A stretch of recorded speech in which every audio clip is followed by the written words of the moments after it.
Okay, so I have the wonderful Belinda who is joining me today. And just so you know, I'm doing a series of videos interviewing coaches of different, walks of life.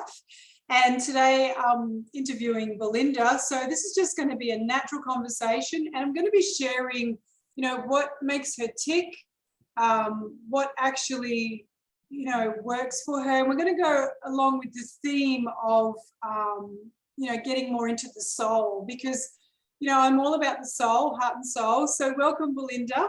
Let me just introduce you real quick, and then I'll let you you can correct me from there. So Belinda is a business coach, entrepreneur, mum, founder of Femme Fitness, founder of a cafe, and now she's also helping coaches, fitness coaches, bring their business online. So over to you, and if you just want to share with everybody, a little bit about who you are and what you do. Awesome, thanks. By the way, it's just started raining, so I don't know. Let me know if you can hear me. So yeah, I would say I was very guided into this entrepreneurial space. I was kind of very excited to kind of talk with you about it as well. But yeah, I am basically just helping. I just love business. So I started in the fitness industry, and I started to see the opportunity of how you could make money and how you could create your dream life through having freedom of your own business. And then I started really delving into the business side of things more than the fitness side of things. And that's kind of what has sparked all of these things that I'm doing right now. And I'm literally, I was thinking about it today in the shower, like, I have to be true to myself. I actually genuinely just love business and what it can do and all the goodness of, so I'm a bit of a nerd. But I know you, and you're not just business, you really do work from your heart. Like, you're passionate. Definitely. I'm not a business person, a ruthless business person. I am just like, I'm a loving business person. I want to create a business so I can create jobs. I want to create a business so I can create my dream life, so I can go traveling. It's not about, having it all. It's about what it can do and creating these fun, like, ways just to do life differently. Breaking the matrix is what I kind of call it. I just keep, we're breaking the matrix every time we create a different avenue of doing something. Yeah. So before we get into it, because I'm all about the soul, heart and soul, and I just want people to know that everybody is entitled and allowed to have their own belief systems, and it's not even just a belief system, it's your reality. So I want to delve a little more into, like, what brought you into this industry of helping people, and with coaching and with fitness. What did your soul sort of, how did it guide you? Well, I was always very fit and healthy, like I was always like physically, I was always very athletic. I was always like that kid at school, right? And I started working at McDonald's. So I started being friends with older people, started eating really bad food, drinking alcohol, and also probably went through a bit of trauma as well in my younger years of school. And I started getting severely, going out, partying. I started getting severe anxiety, and I was actually pretty much almost suicidal. The thoughts were so bad. And I went and saw a psychologist, and then what made me realize was the best time in my life where I felt the best was when I was active. Mm. So, and I think that if I didn't know that I could go to exercise and eating well to actually change my life, I probably would have become not a drug addict, but I would have just had really unhealthy habits, and I could have just had a really shitty life just with the mental space that I was in. And when I was actually changing my life, I met these beautiful people that I used to train with athletics with. And I thought, oh my gosh, this is so amazing. How I really want kids and young adults to actually be able to know that fitness and health can actually completely change their life, like 100%. And it's because of what I went through, which is why I wanted to help so much. Yeah, and I agree. Like, it's the experiences you have that, it sounds cliche, but it's the experiences you have that shape you. But it's true, unless you have experiences, you don't know what you want. So there's nothing more powerful than having those experiences and helping you to carve out what you want, to know what you want. So yeah, I get what you mean. And then by seeing it, how much it can change someone's life, it's just like how good, you get addicted to the fact that you're helping someone, it's so fulfilling. And I think the greatest teachers isn't the right word I want to use, but people who are so-called coaches or whatever we want to call ourselves, you're coaching yourself first. You've got to do it. Like, I know with my clients, I always share with them, hey, I'm human too. I've got to do the work too. And I don't really like to call it work. I like to call it play. But unless what I share with my clients, mostly, pretty much all of it is, it has to move through me. I have to experience it. I have to do it. I have to see it works. I have to apply it. Because if that's not, if I'm just giving someone something that I just read out of a book, or you go and get a certificate, or, in some cases people get diplomas or degrees, and you're just getting it and then saying, here, do this. It's like, how can I show someone that it's going to work if I haven't done it myself? So I think that's a massive component to being a successful coach. You've gone through the ringer yourself. Well, and I think the big thing is one of my highest values is integrity. Like, this year has really taught us a lot about that too. Who has and who hasn't? But I like to practice what I preach. It was one of our values on our wall in our gym. I don't feel comfortable giving advice if it's like a new mom. It's like a mom getting advice from their friend that's never had a kid before. It's like, oh, he'll be fine.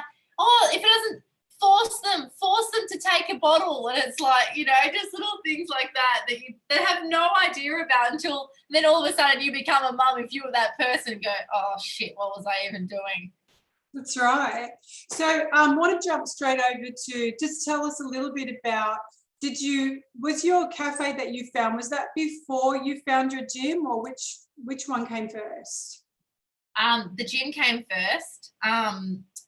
The cafe was inspired by it. We owned it with our cousins, and we wanted to create a healthy option for our clients. Where our gym was, there was a empty factory, and we thought, let's bring a healthy cafe down the area where we were in Melbourne. There wasn't really that many healthy cafes. It was starting to become quite trendy. So we're like, all right, let's do it.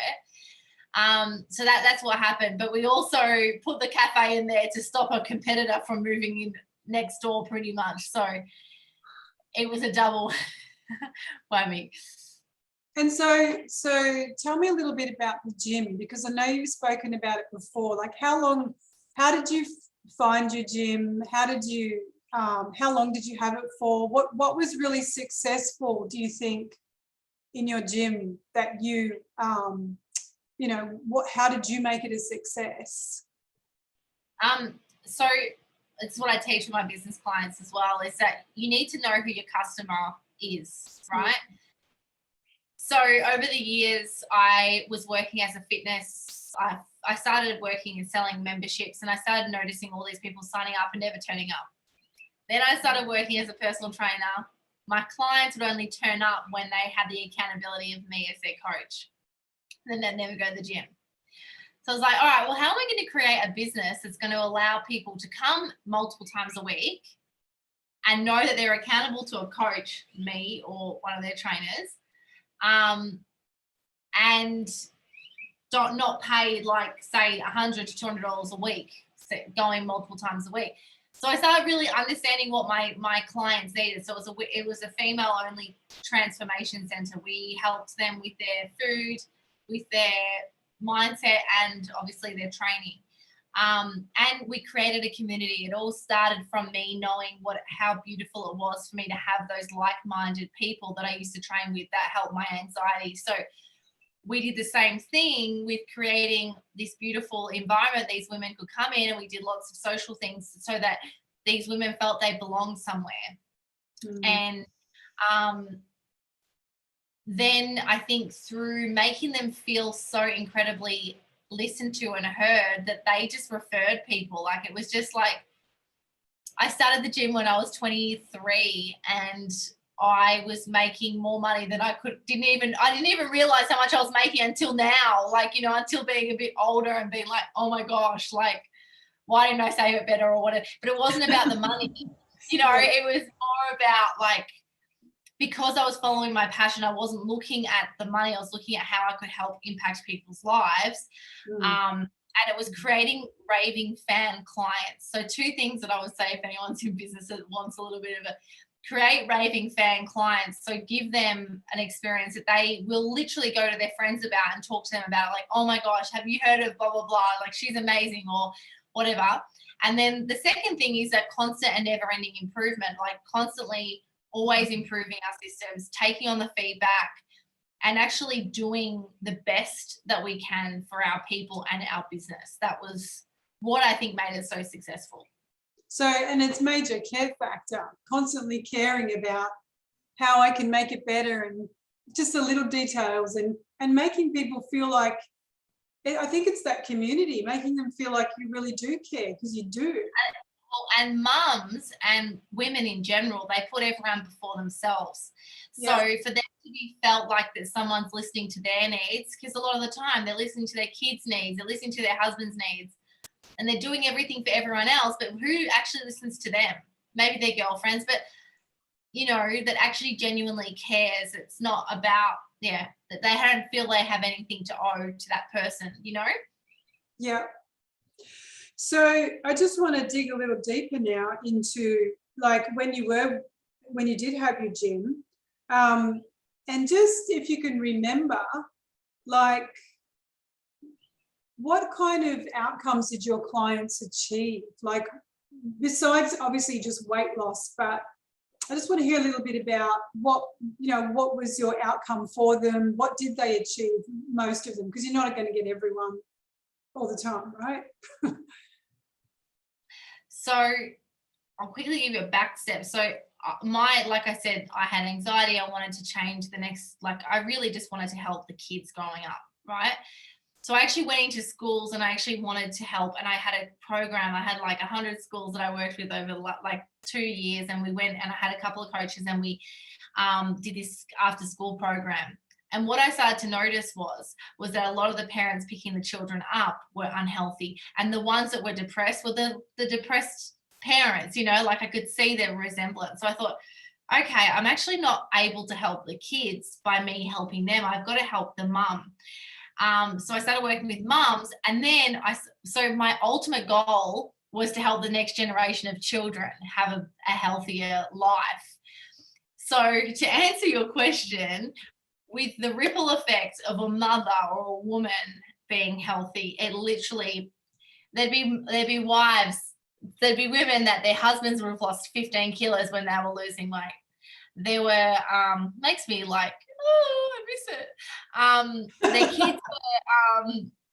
Their kids were active and, you know, loving and watching them, these beautiful role models that were exercising. Like before that, they would never even been to a gym, and now they're exercising. And some of them went from exercising with me, just like full on exercise, but it wasn't like competitive or anything, to then going to CrossFit, which is like next level compared to what we were doing. And just to see the confidence and the kids and just people come into themselves, you know, like they've got their posture. I remember one girl came in, she's a beautiful girl, but she had so many self-esteem issues. And as she started to stand up, her body started to come into alignment. She started like finding herself again. And that's the stuff that's what made us really do what we did. And it was beautiful. So yeah, besides the fact that, you know, it's great people getting fit or losing weight or achieving their goals, but I absolutely agree. It's an inside job first.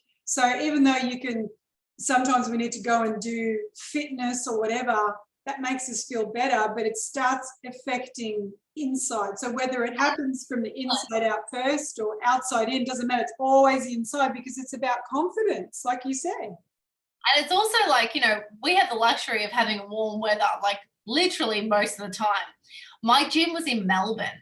These women, some of them would be getting up at 5 a.m. every day in freezing cold weather. When I used to go to the gym, we didn't have a garage. So my window screen was frozen. I used to have to like Ace Ventura, put my head out the window and try and drive while I was trying to, because I was getting to the gym at 4:45. So I wasn't getting there. I wasn't leaving like half an hour early to let my car warm up. But this is like the dedication these women had. Yeah. Well, so what time were you getting up? Oh, this is one of the reasons why I'm helping trainers actually build a business online, so they don't have to keep getting up and at crazy hours for themselves. Yeah, that is dedication. But well, I agree. But when you have passion, it's there. The energy's there. Like it pushes through all those barriers. When you have that passion, makes it easier, doesn't it? Definitely. And I think that. And then it just, you get momentum, and then you just create some habits, and then all of a sudden it's there, it's done. Yeah, exactly. Okay, so let me go to the soul question now. What do you think drives your soul? Because you are, and now you can correct me if I'm wrong, you are a heart and soul coach as well, because you do work from your heart and you do listen to your soul. Correct me if I'm wrong, but what do you think, what do you listen to from within your soul that affects you in your work, in your life? I can't do what doesn't feel good. Like I can for a small amount of time, like you can deal with things. Like I'm actually like a very hard worker, and I can outwork people. I can out-train people if I need to, right? But I mean, I've also been through health issues as well. And I know that when your body tells you that something isn't right, and your soul tells you and your heart tells you, you've got to follow that. Yeah. Because I've been rewarded. I have been rewarded like no one. Like I just feel like my life is so great because I've listened to my soul. My soul has guided me this whole way. Yeah. And when you don't listen to the nudges that you have, it goes wrong. It always does, whether it's straight away or whether it's later down the track. I remember hiring this person. I didn't really trust her, but she was good for my business. It was good, but because of her energy, it changed the clients that we started getting. Some of them were a bit bitchier. It was a bit cliquey. And I just kept, look, she's good, blah, blah, blah, blah, blah. I knew she was never right. She stayed with us for a couple of years, but then she ended up literally stealing like 30 clients. And like, she like left, and obviously she could have brought them there and blah, blah, like, whatever. But at the end of the day, I knew that she probably wasn't the right fit, but I didn't know. I couldn't even work in the same room as her. Like I really struggled, but I wasn't listening. And when you don't listen, like you are like, one of the things I didn't do when I had my business as much is I didn't listen. I didn't know that I had help. So a lot of it was hard. The struggle was real because I didn't know that I had divine help. Sometimes when things are hard, I forget, oh shit, I can pray to my angels. I can pray to my guides, help me. And then they do. Yeah. Yeah. So yeah. What is your, if you want to share it, what is your belief system? Because everyone has their own belief system around whether it's their soul, their guides, their angels, whatever you want to call it. What is it for you? Is it all of those things, or is it specifically one? a lot of it's changed since the last couple of years. I actually don't know. Like, I just know that there is guidance and that I think it's just us. It's our higher self. It's, I think we're here for a soul mission, and we don't have to, but we're guided to complete that soul mission. And I think we're all here for a certain purpose, and it's all for the evolution of humanity ultimately.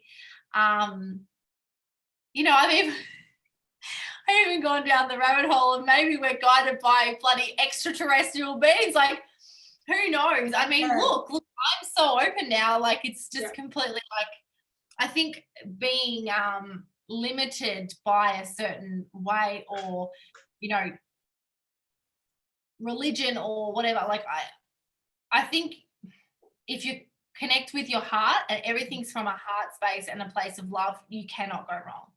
I agree. And it's listening to the heart, and it's listening to when you are coming out of that alignment. I like what you just said about open. And I think that is the biggest thing. When I was younger, like sort of actually going way back, even really young, but I think that's what's always kept me excited about, you know, mysticism or mystical or whatever you want to call it, just being open to the unknown, to the what is out there. And I think that's always kept me excited and interested, but I think that's helped me to keep going with the expansion. I think that key word, what you said, just be open. Doesn't mean you have to accept things. You just be open and then see what comes. See, like, I send my son to a Christian school, right? I've just sent him. Now, there are some things that I'm like, oh, you know, like, but at the same time, like, I actually really agree with a lot of the Christian values and the way that they teach, and the beautiful, like, you know, so I'm not anything, you know, I'm not Christian. I'm not Christian. Yeah. I'm not, do you know what I mean? Like, you're not in a box, you're not specific, no. You're accepting of what you want to accept, and but you're open to whatever else is.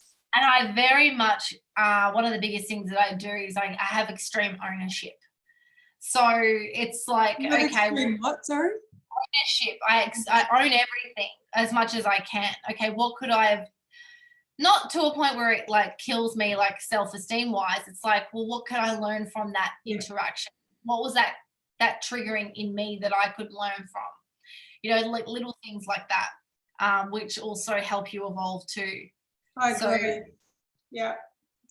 We, you know, at the moment I'm meeting everyone that's on the same page as I am. It's because my vibration is at that level now, you know?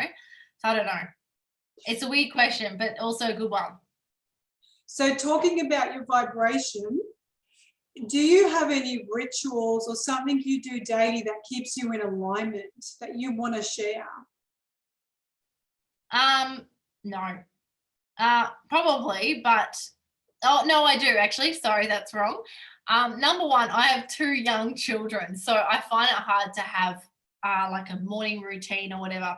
But one of the things I do like is I like to have a certain things organized so that I have space. So for example, like, okay, I pre-plan the night before of what I'm going to do tomorrow, and then I also use like this block system on my time management. I like to be very organized and efficient, but I'm also very disorganized and floppy sometimes as well.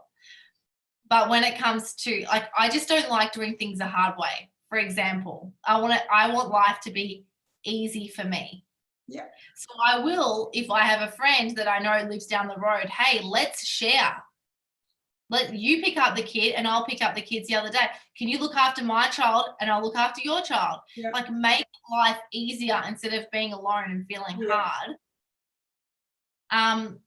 Some rituals I do, I basically shop for the whole week. I do not like wasting time. I hate wasting time. So I don't like to go to the shops and duck here and duck there, and you end up spending more money.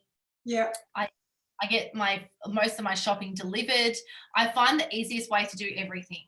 Yeah. Like, literally. And then it gives me space to do like fun shit. Like, 10 minutes to chat with someone that you genuinely want to do. I just try and be a good person. I don't know. You are a good person. And I agree. There is I don't know if you want to call it limiting belief or a belief system out there. And, you know, I've heard it most of my life. Not that I've felt it. I was like, what?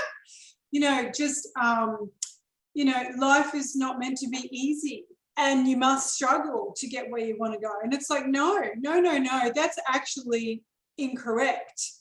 We come from that space of, you know, when we connect with who we really are, of ease. And I agree, if you can make things easy for you, it's not that you don't want to be challenged, because I know you do. And I'm the same. Otherwise we get bored. But you can reach for ease, and you can have ease in your life, and things can be easy when you start to change that, you know, that mental chatter. I don't like wasting time on low paying activity. Yeah. So for example, it's like you could be sitting with a client changing their life, or you could be going to the supermarket 5 times a week. Yeah. Just do one shop. Efficiency. Yeah. So yeah, it's like I want to do the things that my brain is good at. We got an architect to design our home. I'm not an architect. I've never designed a home that's going to be my home. Do I pay someone that knows what they're doing? Yes, it might be more expensive, but it's going to cost me less in the long term. That's right. They're the things that keep my vibration up, because when you waste, the thing is, like, say for example, if your hourly rate is like $200 an hour and you're wasting time fixing a printer and it takes you 3 hours to fix, that's actually cost you $300. That's correct. You know, people don't think that way. And that's why I think a lot of people struggle, because they don't understand the time, how to manipulate time to work for them. Yeah. And so that they can feel good in everything they do. Like, I'm not stressed a lot of the time because I hate feeling stressed. I hate feeling anxious. I hate that feeling. So I avoid it at all costs. Yeah. Sorry, go on. No, but that's what I mean. Just by putting systems in place. Like, I think that's actually that's my ritual. That's my routine, I would say. Yeah, I agree. You've got to have that pre-paving happening somewhere. Otherwise it's just, and then once you're in it, it just flows. It just becomes natural. It's just, that's what you do. So I want to talk briefly, because we're going to wrap up soon, but I want to talk briefly about your coaching business, where you're bringing coaches to come online. We want to talk a little bit about that and how you're doing that, and the success you're having. So another thing, this is about efficiency. It's about owning your worth and what you actually do.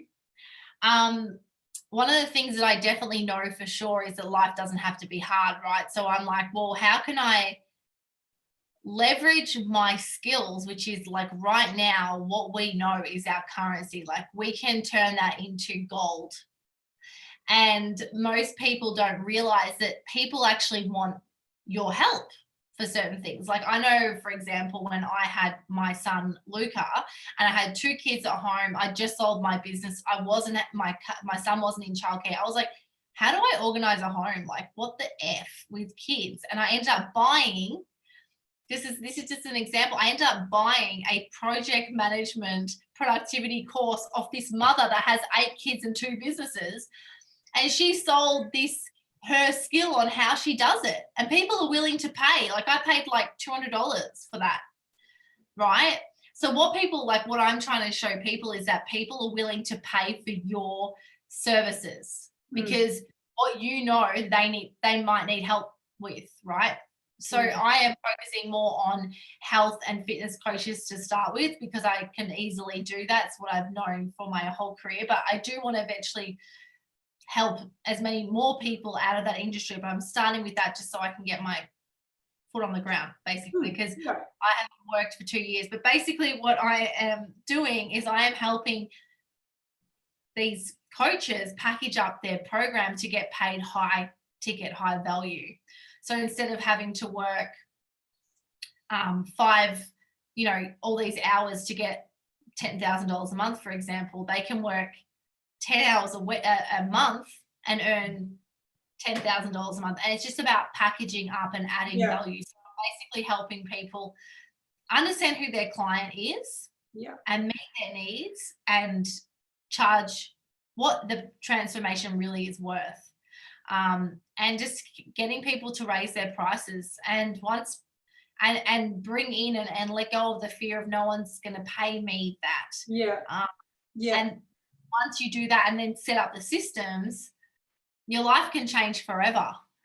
And I just love it. And yeah, so that's basically what I'm doing, is I'm helping fitness and health professionals go online but charge high tickets, so they don't need to get 100, like, for example, instead of charging like $200 for your transformation, charge $1,000 for your transformation. Make it really awesome, make it life changing, so that your client feels honored to be working with you, and they don't give a shit how much they pay you. Yeah. And people pay what they think is, they pay what they think something is worth. So, I mean, it's not always the case, but definitely, like, if I go to buy something, you look and you go, well, this thing over here is $20 and this thing over here is $80. Something's going on there. Not always the case, but often it is. So I agree. It's what value, and I'm with you on that one, because it's also about breaking through our own beliefs of what we feel we're worth. And in order for you to teach that to people or help them shift that, you have to know that for yourself too. Because I know I had to go through that. I had to shift through, well, what's my worth? What am I worth in terms of, what do I charge? It is hard to break through, because I think we've been conditioned to earn a certain amount, and we've been conditioned to not want money and to not own our value. You get told what you get paid, not the other way around, where we've got to start to really stand in our power, because that's the way that we start taking our freedom back. That's the way we start taking our entire lives back. And people want the help. I mean, look, yes. If people are in a pain, they need help. I mean, you don't how can I say, you don't go out of your way to rip people off, but you deliver a beautiful service that is going to help that person transform their life. And I think that when you sell a transformation, even with the work that you're doing as well, you're transforming someone's life. Help is the key word, because they've got to help themselves. Yeah.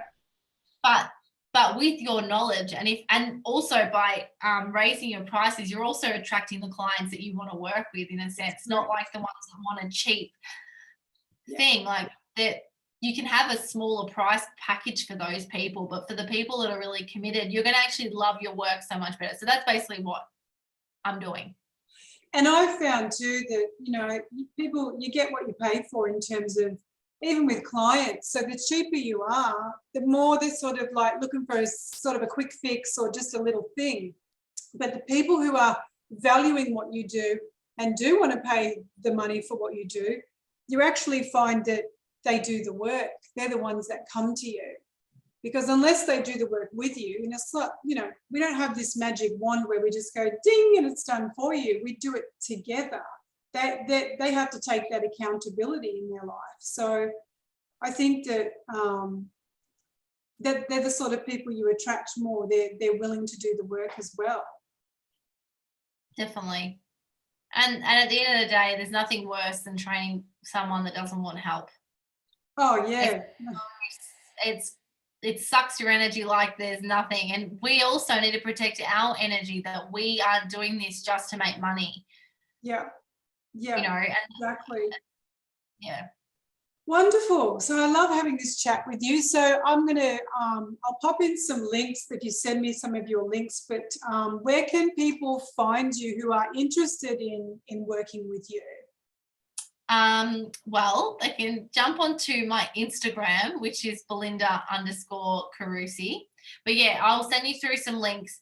If you are a trainer or a health coach that is wanting to know more about what I do, I have a training that I will give to you that basically talks through everything that I'm going to be sharing, everything that I do. And then I can, if you feel that I'm a right fit, I can offer you a strategy session, whoever you are.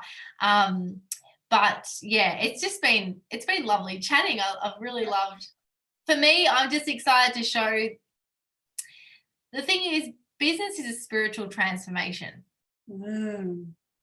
And it's a soul, like, yeah.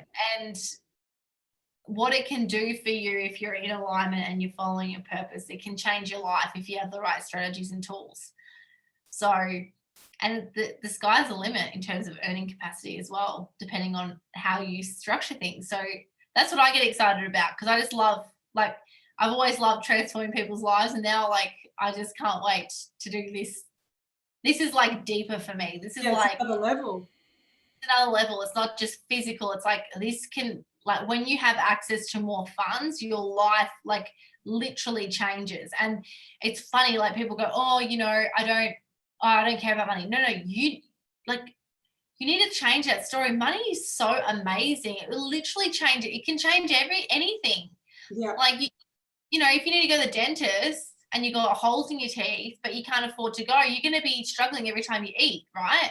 Yeah. But if you've got money that you're just like, oh yeah, I'll go to the dentist, cool. It's like not even a second thought. Yeah. And that's what I want to create for people, to know, oh, well, life doesn't have to be hard. And yeah. But it's not all about, obviously it's not all about money, but like, if you think of it in a beautiful, positive way, then it's beautiful. Yeah. And if you think about how many times in your day money comes into your day, it's quite apparent. So it's not like you can just fob it off. Every time you pretty much do something, it involves money most of the time. But I agree with you. It's not about money, but it is part of our exchange. It is part of, how we function. It is the reality of our lives for the most of us at the moment. So I'll just wrap up. I love what you said about, you were speaking about business and spirituality. You mentioned something there.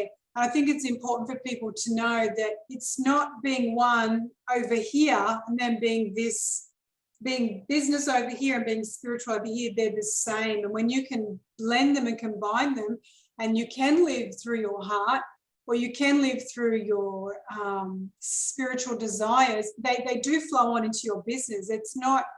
They're not separate. And when you're doing that all the time, you've got this lovely blended being that you are. So you're actually, working from your spiritual self, even in business.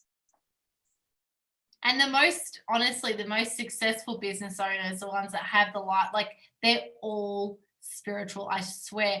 And they might not say that they're spiritually enlightened or anything like that, but most of them know, like, they do believe in something, all of them. Yeah, definitely. All right, great. So we'll finish with that today. And thank you for joining me. That was a lot of fun. And like I said, I'll put the links in there. So is there anything you want to finish with to say to the audience that may be watching this? Thank you so much for listening. Sorry, I could talk forever about everything. Once I get started, I won't shut up. So thank you for. Oh, good. I reckon maybe in a couple of months or so down the track, we might just do a catch up again, and we might talk about some different things and with your business as well. Well, yes, it'd be lovely to see my progress, because I am just starting. So yeah, thank you so much. No worries. You have a good day. You too. Bye.